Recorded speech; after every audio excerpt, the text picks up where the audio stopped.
so it's fallen on me to do what's probably going to be one of the heavier talks of the day, because nobody likes stress, so why would you like talking about it? I just want to start by talking about the importance of it. So stress is important because it's a problem in and of itself, but it can also derail all of the good stuff that Duraj was talking about when it comes to lifestyle factors and making changes. If you get stressed and you're trying to make a change in your diet, you're more likely to go out and binge eat. So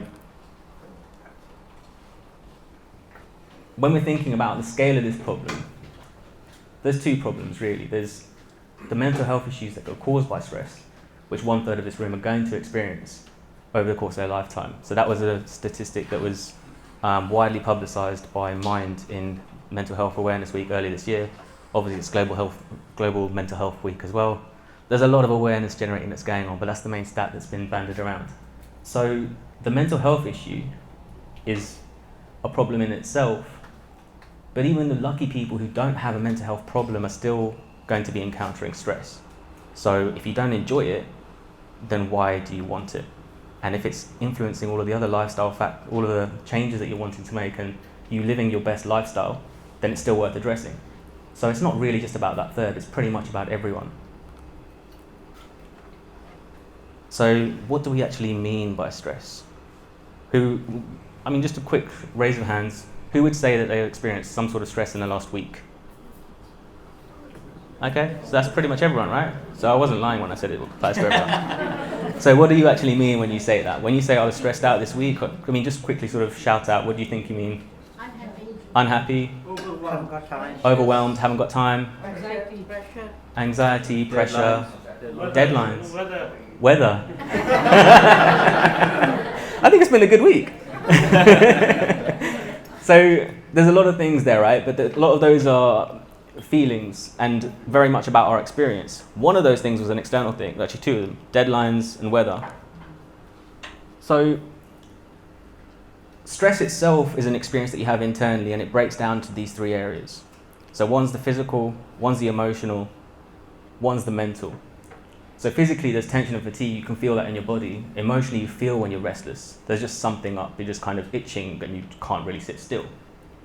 And then when it comes to the mental scatter and fog, you can't really stay on one train of thought. It's like this deadline, that deadline, is it rainy, is it sunny?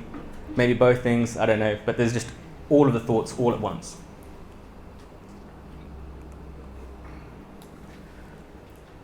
So stress obviously isn't fun to experience. I don't think anyone said anything that sounded fun when they were talking about stress.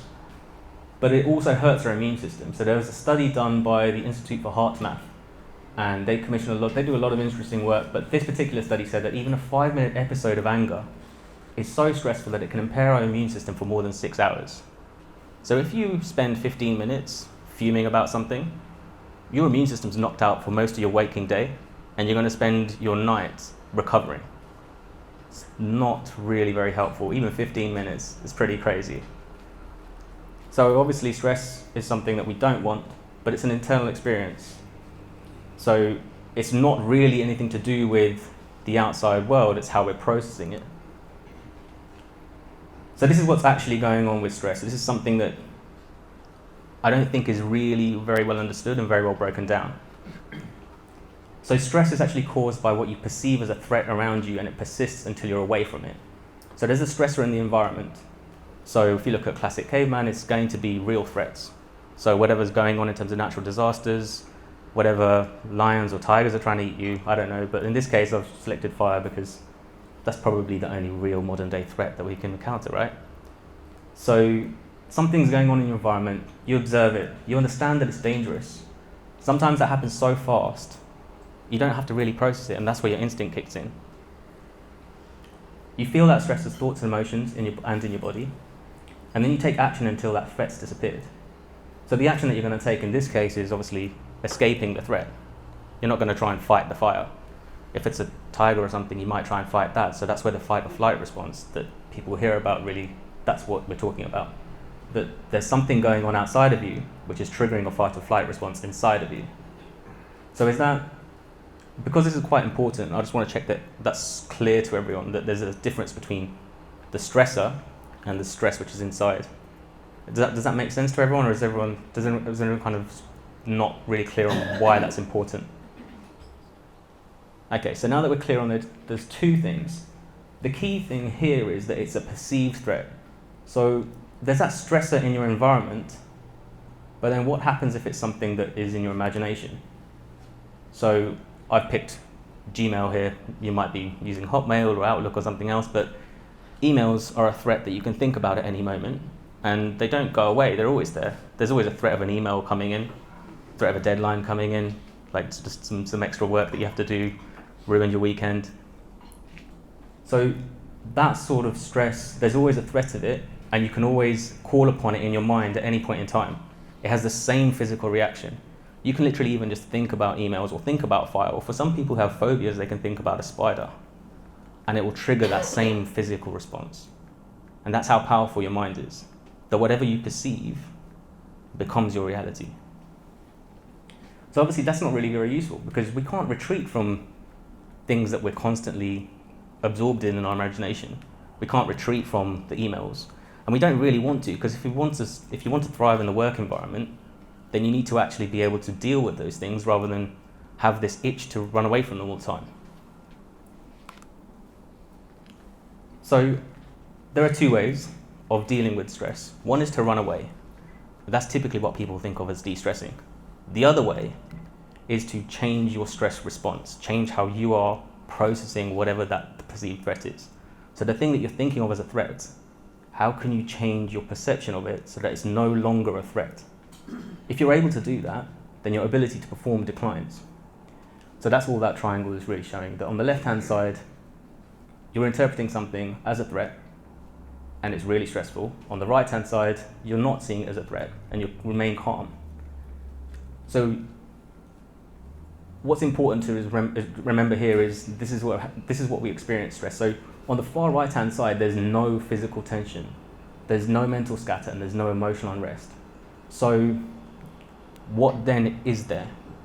So if we're clear on what we don't want, getting back to this idea of goals and being centered around what we do want, what does that actually look like to be absent of stress?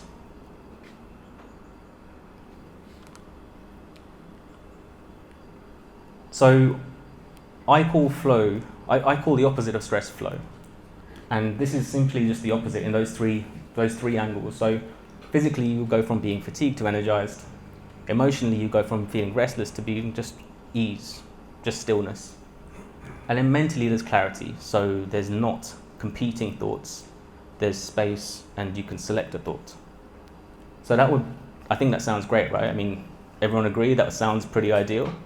Does anyone think that doesn't sound good? So it sounds pretty desirable, right? So we're clear on that's obviously something that's desirable. We want to not be in stress state, and we want to be in some sort of flow state.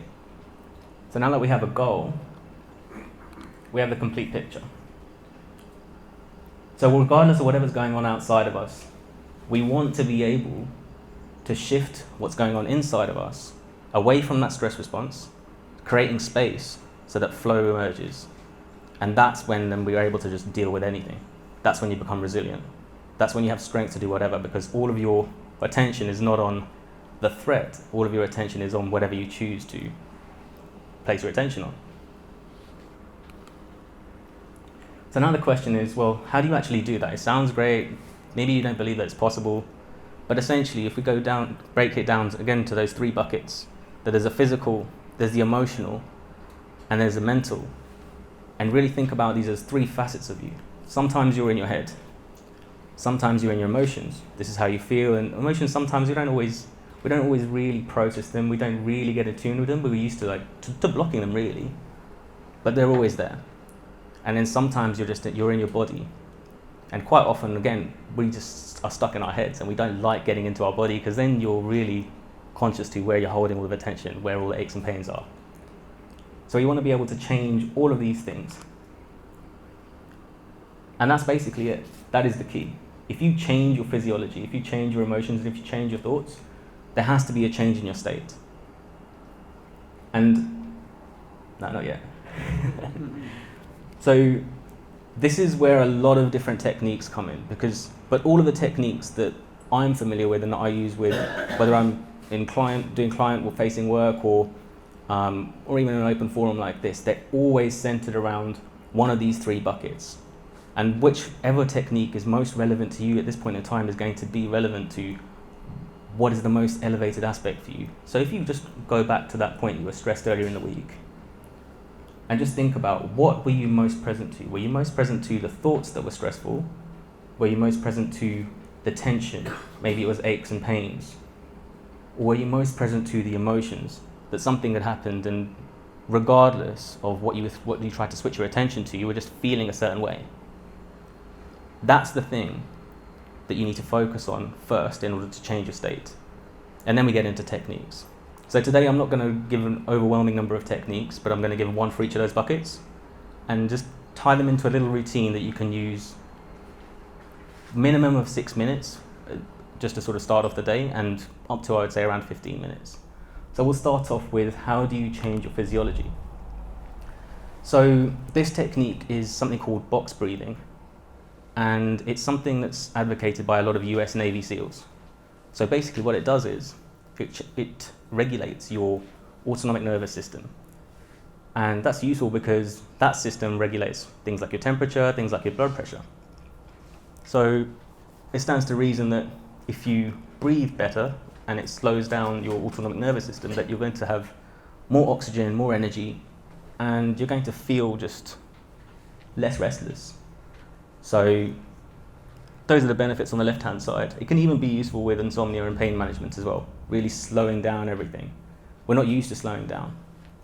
So we can practice it now, actually. We'll just do it for a couple of minutes. Can I just check how much time we've gone through so far? We've got 10 left. Okay, that's perfect. So, yeah, so if we set a timer for maybe 2 minutes, and I'm just going to guide you guys whilst I ask you to do this. If you're standing up, I'd advise to find a seat if you want to do the exercise as well, just because sometimes you can get a little bit lightheaded, and we don't want any accidents falling over, and there's some granite worktops there that could be pretty bad. So yeah, so we're gonna do it for a count of 4, and yeah, box breathing, 4 sets of 4. So everyone ready? Yeah. Okay, cool. Okay, so start exhaling.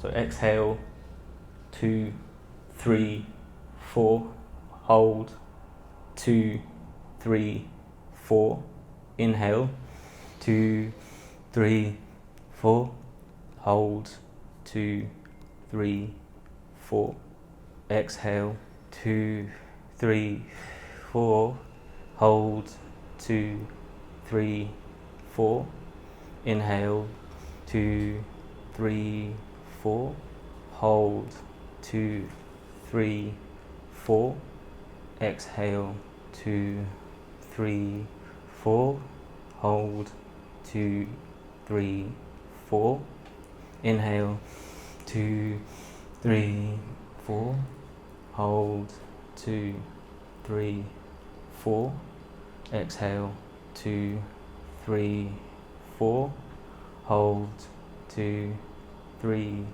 4, inhale, 2, 3, 4, hold, 2, 3, 4, exhale, 2, 3, 4. All right, we'll do that. Just call it there. So I kind of sensed there was a bit of a change in some of you. I was watching, trying to keep an eye. Who would say they felt a change in the pace of whatever's going on in their body, whether it's thinking or maybe you're feeling a bit restless that you've been sat there for a long time? If you put your hands up if you think there was a bit of a slowdown. Yeah? Okay. Who would say there was no change whatsoever? Okay. And who would say there was a worsening of it? No? Okay. So when people had no change, do you feel any change, do you feel maybe a little bit more alert, even if you don't feel like the slower? Or nothing whatsoever? I think because we were trying this for an exercise, it didn't really work. Okay. Yeah, that's fine. So sometimes what can happen is, yeah, absolutely. So this is why it's useful to do it for a good couple of minutes. So when you in terms of deepening it, obviously there's a rough process of those 5 steps, right? If you want to put this into practice, start off with what I just said, but as you're doing the count, to begin with, you might find that your breath's quite shallow. So just accept that it's shallow and maybe your count is faster. Just bear with it, because what will end up happening is there will be a release, especially when you're holding. The holds in between create a tension, which is then released, and that mimics the stress response. So we don't have the tricky thing about modern day stress is that there's no absence of it because it's always in the imagination. When you mimic it physically by having the hold and then releasing, it mimics the way stress is meant to work, which is there's an escape from the threat.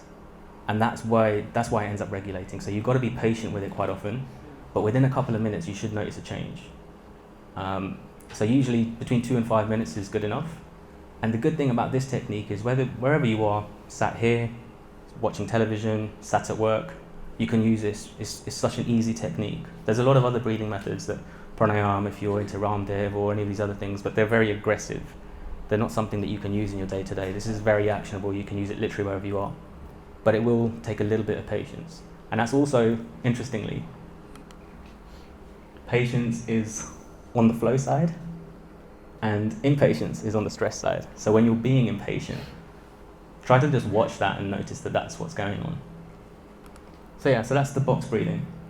So then, once we've dealt with the physical, we've got the emotional. So practicing gratitude blocks out negative emotions and creates a lucky mindset. So this might sound quite artificial, but we're actually in the practice of practicing the negative emotions. Those are the ones that we just take as given. We think that because something's going on outside of us, this is how I have to react. I have to be negative. I don't have a choice but to not be angry because this guy cut in front of me in the road. But that's not the truth. It's just that you're used to that. So that's your reflex. So practicing a different emotion really builds it into your mindset. It sounds artificial. It is artificial. But when you start off doing this, nurturing it, what you're actually doing is you're training your whole neurology to a new way of being. You'll start to create new connections in your mind, and the more that you revisit that way of feeling, the more that they'll become reflexive. And that's when you actually end up adopting a lucky mindset. So 2 things with this. One is you can't really be grateful and angry at the same time. Try it right now, I challenge you. Be both grateful and angry at the same time. Come to me at the end if that's something that you can do. I don't think you're human. And then the second thing is just the repetition is what builds in the lucky mindset. And the lucky mindset really is about being someone who is receptive to the opportunities around them. So they actually done psychological studies where they took people who perceive themselves as lucky, perceive themselves as unlucky. Amit's nodding his head, he knows. And interestingly, the same situations, the people who thought they were lucky, they were just more perceptive to the opportunities that were around them. And by being more perceptive to the opportunities around them, they took more action. So it stands to reason if you're going to be someone who takes more action rather than makes the excuses, that you're going to be luckier. But it starts off with the mindset. So we go on to now taking actions, which sounds strange because I thought de-stressing was about getting away from doing stuff. It doesn't have to be, and that's exactly why there's a contrast between de-stressing by escaping the stresses and de-stressing by really going into them and changing your entire perception of what the threat is. So there's something called, before I go into the slide, there's something called cognitive burden. I'm going to overrun a bit, by the way. There's something called cognitive burden. So basically all the stuff that's flooding into your mind, all those thoughts, that scatter, that fog, that's all weighing down on you. You can feel it very much in your mind. And the quickest way to get rid of it is to just write it out. It sounds really, really simple, way too simple. How we're writing it out, get it out of my head. But once you write it out, you don't have to remember it anymore. And that's the cognitive burden dealt with. So that's where we start on this exercise. The gateway to changing your thoughts is just knowing what they are. You're going to see a theme over today, by the way. So logging what you eat is the gateway to changing what you eat. Logging what your thoughts are is the gateway to changing your thoughts. So just when it comes to, so this technique really is about setting a priority. So what we're doing here is, when you begin your day, you want to write down all of the things that are on your mind that you have to get done. Once they're out on paper, you just look down them and you underline the ones that are important. So now you might have, I don't know, it depends. If you're like me, then you'll end up making everything important. But that doesn't matter. What the reality is that you've got everything out in front of you. You've told yourself what's important. And now how do you get to action? Well, indecision lies on the stress side of the spectrum. Focus and decision lies on the flow side of the spectrum. And what we know is you only get one thing done at a time. You're not a machine, you can't do multiple things at a time. So we have to pick one thing, right? And if they're all important and they all have to get done, but they only get done one at a time, then it doesn't matter which one you pick. You can literally pick at random. It honestly doesn't matter. What matters is the indecision, because the indecision keeps you in the stress side of the spectrum. The clarity of just making a decision gets you immediately into the flow side of the spectrum. So that is actually the critical point. Get everything out on paper, be clear on what's important, because you don't want to be just doing random stuff that isn't important, and then pick one thing. And once you've picked one thing, you just focus on doing that thing. So that thing might be a problem that you're working on, focus on solving it for 30 minutes. That might be something that you want to make or create, or a desire that you're wanting to work on. Again, just spend 15 to 30 minutes just creating that. So putting this all together, it's quite an easy system that's actually going to add to your productivity. It's not a de-stressing thing that's going to take you away from what you have to do or getting on with life. It's very much about being in it and being in it fully, not wanting to retreat from it and just trying to bear with it. And it's quite simple. 2 minutes box breathing, 2 minutes doing a little gratitude exercise, 2 minutes setting a priority. I was going to get you to do both of those as an exercise, by the way, but time was short. So we might have to double back on my second slot later.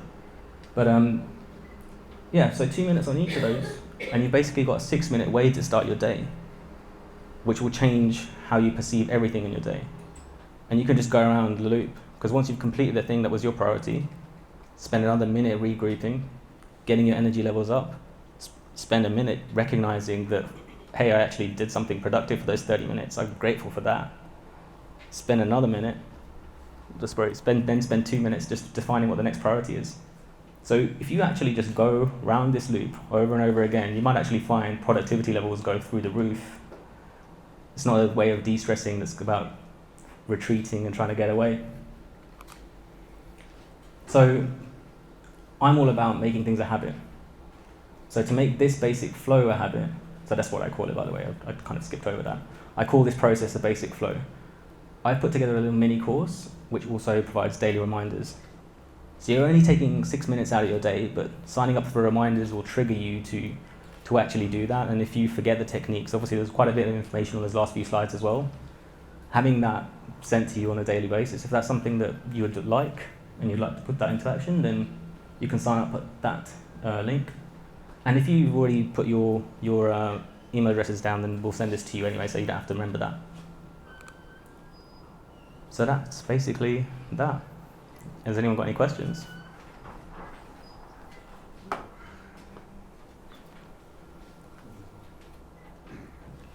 What do you think about the connection between the modern technology and mental health?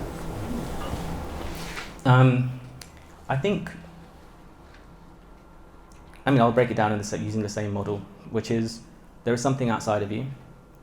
It's triggering something inside of you. So different generations, I think, are encountering that problem in different ways. So if you look at, I would say, the under 20s, or maybe even 20 to 30s, definitely the millennial and younger generations, what is going on in terms of the content they're looking at on their phone is triggering them to think about all of the things that they're missing out on.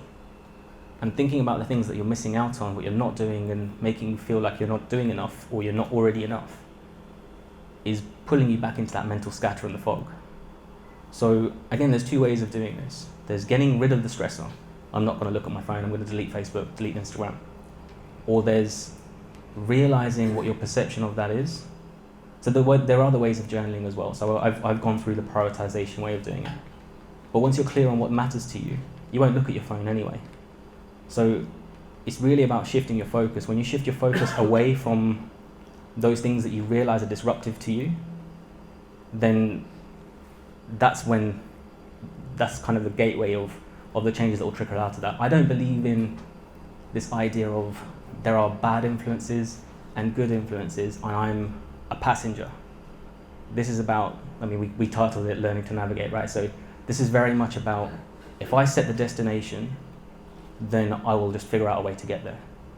So absolutely, I think there's challenges that come with modern technology, and they also, interestingly, actually you can go back to this. So I've gone through it now, but there's a guy, anyway, forget it. Which one? No, it's fine. So the BJ Fogg one,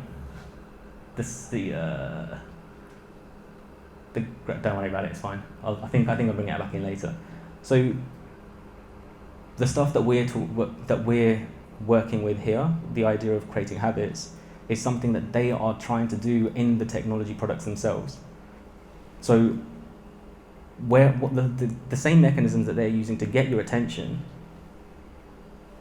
what we're talking about today is very much about creating your own attention inside of you, being able to direct your attention. Because once you do that, again, like, you're the one that's in the driving seat. You're not the one who's a passenger to whatever forces they're putting in front of you. Does that make sense? Am I answering the question? It's the next generation I'm worried about. Yeah, no, absolutely. And I think, yeah, which is I think that's where it was going, which is why I focused on what the under 20s are. So yeah. And did you have a question still, or? Because your suggestion on 2 minutes for journaling. Yeah. I think I'd be writing essays all day long. Yeah. Thought processes that run through my head. Yeah. So I get your idea of dumping it on paper and that gets it out of your head. Yeah. But help me with constraining it to 2 minutes. How would I do that? Okay, so with a set of priority, that constraint is just actions. So this flow is to get you into action mindset, because once you're in action, you're no longer dwelling on stuff. When you're procrastinating, then you're dwelling on stuff. So this process is just to snap you out quickly. When it comes to deeper mindset work, so this is also why I call it the basic flow, because there's a lot of techniques that I can go into when we'd literally be here for days on each of the buckets. But one, to give you something useful. So on the journaling side of things, what you can do is, I frame it as this idea of listening to monkey mind. If you've ever come across any Buddhist orientated stuff, they always talk about your mind being this monkey that's just crazy and goes off and does what it wants to, and you're like, hey, what are you doing?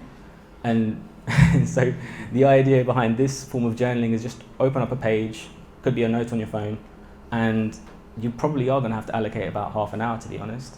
But whatever is going through your mind, you just write about it. And then you're just going to have to cap it at half an hour. Don't really care about it being structured, don't care about what it is, don't judge whatever thoughts those are, because it's just monkey mind. And I think half an hour a week as ring-fence time just to do that is quite cathartic, because then you feel like a lot of the stuff, again, like, exactly like you, I have the same sort of thing. Sometimes I start journaling like, oh, I better get on with my day. But it definitely starts to shift. The reason I outline those things are more for you to notice where you're encountering the stress most. Yeah? And if you're encountering it both in the mental and the emotional, then ordinarily what I would go to is actually gratitude. Because, so we are very much focused on the mind. The way I flip it the other way around. I go physical first, then emotions, and then mental stuff.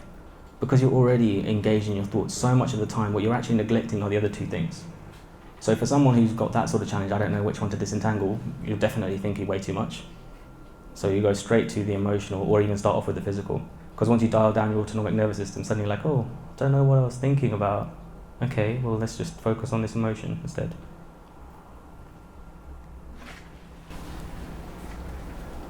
So how would we implement this into our community? Because obviously there's so many societal pressures that a lot of people are faced with, Yeah. and schools of thought and things like that. So how what would you say is the best way to sort of co-implement this? Co-implement this. So you're thinking about the societal agenda. Yeah. Okay. Or Well, just like within like a community, for example. Like I mean this. Yeah. This like this is that's I think this is that angle, right? So I am giving you today what I hope is a useful process which you can take away and use every morning.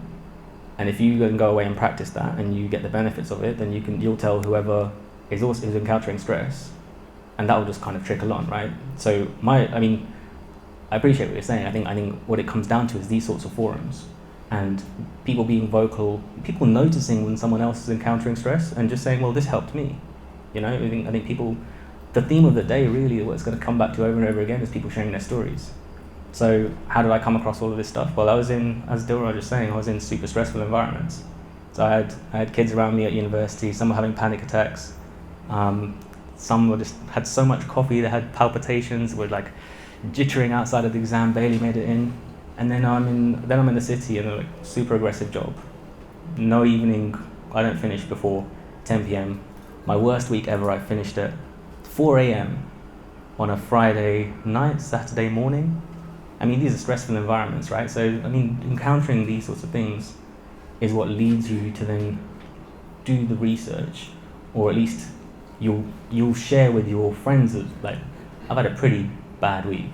I used worse words, and then people will share, you know? So I think what it starts off with is use stuff for yourself, figure out what works for you, and just be receptive to how other people are, and just offer what you can.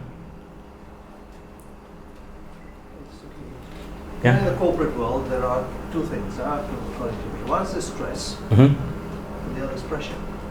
True. Yeah? So how do you distinguish between the two? Yeah? Yeah. Because pressure is actually helpful. Yeah. But so this is, I love this question. So pressure is helpful when it's tied to what you actually want. Right? So I don't want to escape the emails. What I want is to be able to focus on the right ones, deal with those, disregard the other ones, and not be stressing out about it in the process. So I want to be able to deal with whatever is in front of me. I want to be able to deal with the pressure. But I don't want to be freaking out about it in the process of doing that. So distinguishing what you want is actually important in the first place. Again, it comes back to this theme of having a goal. If I'm in a job because I'm chasing this notion of success that I have taken on because of social media, and I see that people are driving these cars, and I see people are living this lifestyle, and maybe I have to have the most lavish wedding, you know, maybe I'm chasing it for all of those things, but who's it all for? If it's not for me and I don't actually want it, then I'm putting myself through that for no reason. So if you actually have a goal, then you have a reason to get through whatever you want to get through. I think that's what it comes down to, right? It's pressure when it's something to get towards your goal. It's stress when it's not, when you don't actually want the thing that you're working so hard on. I think there's a very fine line between pressure and stress, and it's very much dependent upon an individual person and their output and how they actually sort of handle that situation. Pressure should energize, should motivate, and if you're handling it in a positive way and taking everything in stride, and you are an organized person, and you mentioned about sort of task management, time management, prioritization, and so on and so forth. Yeah. So you are avoiding that unnecessary stress, turning the pressure into stress, or turning the pressure into an opportunity. Yeah. And excel in that, and that will give you sort of a further satisfaction or sense of achievement. Yeah, I fully agree with that. And I think just to kind of close the loop, I think that very much relates to what Ashok the prof was saying in the morning, that it boils down to what your values actually are. And when you know what your values are, then pressure is worthwhile. Any other questions? I think I can only take one of yours. Can I catch up with you in the break? That's fine. Yeah? Okay, cool. Yeah, so I'll catch up with you in one of the breaks. Jagger? So one of the things I like to think about is that we have a soul with our mind and a body, and we're supposed to be using our mind and the body as like tools. It comes back to what you're saying about the monkey, like the monkey being the mind. So how do you know when to engage with that monkey and when to disengage? Yeah, so this is a tricky one, because most of the time you're engaged with it, you don't even realise. Like literally all the time. You're pretty much never disengaged from it. So I think as soon as you sorry. So yeah. So if you're always engaged with that, then that's basically what it is, right? Like whatever thoughts are going on are always in the monkey mind. You just pick whichever ones that you want to engage with or not. It's tricky, it takes practice, but this is again like when you do this sort of stuff, when you start working on these sorts of techniques or trying to raise your level of consciousness, it doesn't happen in a flash. But the realization that most of the time monkey mind is operating, and you're really the thing that's watching the monkey mind. You're the watcher of the thoughts, or you're the watcher of the emotions, or you're the watcher of the body. But what you always are is the eyes that are watching all of those things. That's the thing to take away from that. I mean, we can kind of overly think about, oh, I did this, and then we beat ourselves up for not having made the right decision. That just keeps us in the loop again. It's not a worthwhile question.